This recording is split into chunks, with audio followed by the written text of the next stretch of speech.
Apex, the Never Ending Queer Banquet.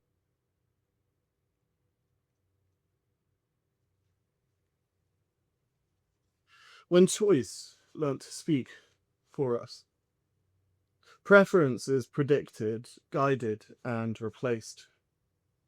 Choice is inherited through the restlessness of the aggregate. Therefore, this collective intentionality is not true intentionality, but it still exists in our world as a phenomena. There is no way of avoiding this or saying otherwise. We obviously inherit something, and that something is quite clearly a set of arbitrary choices. But does this mean we do not have agency of choice? I was not alive. There, I said it. Once, there was a time that my consciousness did not inhabit this space, nor did it write words on a page, nor did it ever opine freely across a virtual or physical space. I inhabited nothing. I had no choices. In essence, by not existing, my consciousness and therefore my choices all remained in a superposition. Though it was probabilistic that I had to exist in order to write these words, it was not a foregone conclusion that I had to choose to exist or not. It was chosen for me as soon as I put my pen to paper thusly or utilized a keyboard to incessantly ramble on. Regardless, there was no node which sought to create or choose choices before I existed. All of these choices which I have made therefore existed in a singularity, waiting to be collapsed into this reality, or collapsed differently into other unknown outcomes. I therefore resigned to the fact that agency was thrust upon me and all my choices are lying in a superposition on a field of potentialities. If we accept this, then we must ask ourselves exactly how choices come about.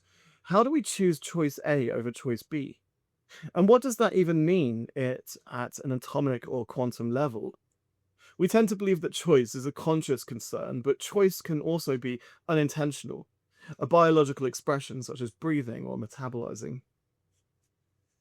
Biological functions, however, are not a choice, and this includes birth. This is a biological function and a result of the propagation of genetics and survival. It was not a choice at the point of origin when I was first created, regardless of what came before. My birth was not a choice. Not to me, anyway. Choice requires alternatives, and I did not get to choose any alternative.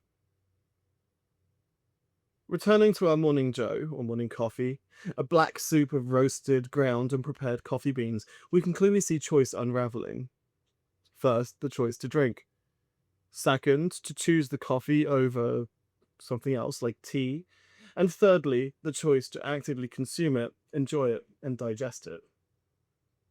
These choices may trickle down to unintentional biological processes, and most of the choices therein are automatic and free from conscious effort.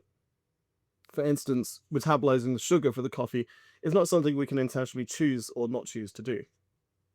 Our intentionality therefore trickles down as if in a pyramid, where choices are pushed whilst also whittling down autonomy right down to basic biological, atomic, and quantum levels. This could be true in reverse also, regarding the biological need to drink water, thus impacting the choice to drink coffee. From the bottom of the pyramid of intentional choice right to the top, only those choices pushed unintentionally or automatically from the bottom to the top do not result in an intentional choice by the conscious observer. Unintentional choices forced upon us from a biological level are automatic, with the result of not drinking or not breathing being an unintentional consequence, such as death, starvation, or asphyxiation. For the purposes of this book, I am not concerned about the consequences of choice, only in the choices themselves and the mechanisms behind them. Choice, therefore, requires alternatives, whether the choice was intentional or not. This is true of biological, quantum, and conscious human choices.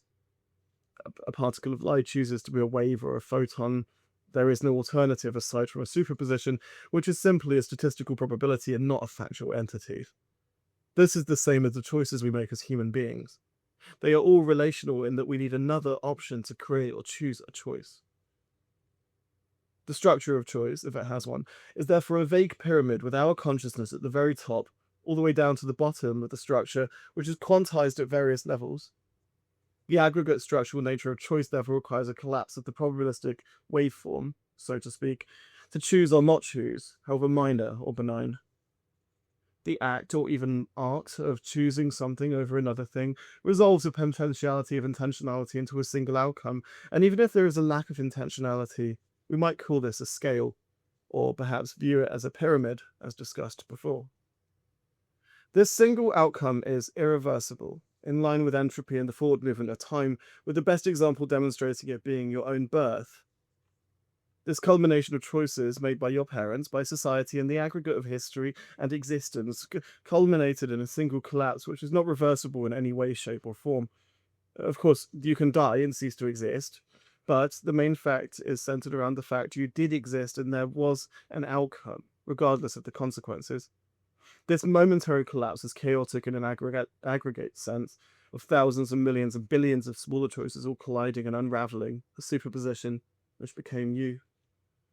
Therefore, even before your existence and the human intentionality behind your choices, there is a clear system of unintentional and intentional possibilities which are independent of an observer, me or you, and independent of preference. If I did not exist, there would still be choices in the world and possibilities.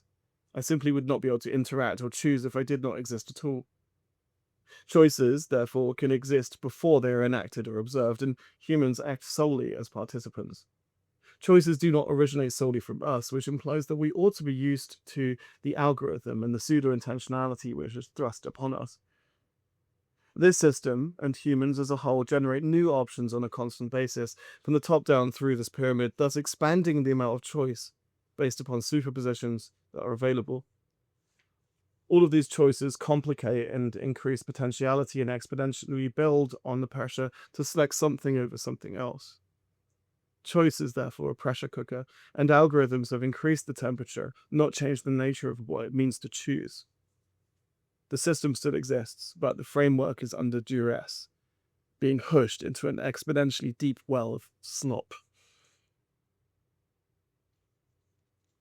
That was the first part of a chapter from Apex. The last of it is in this book. You can find it on Amazon, and I will be doing more talks in future. Excuse my accent.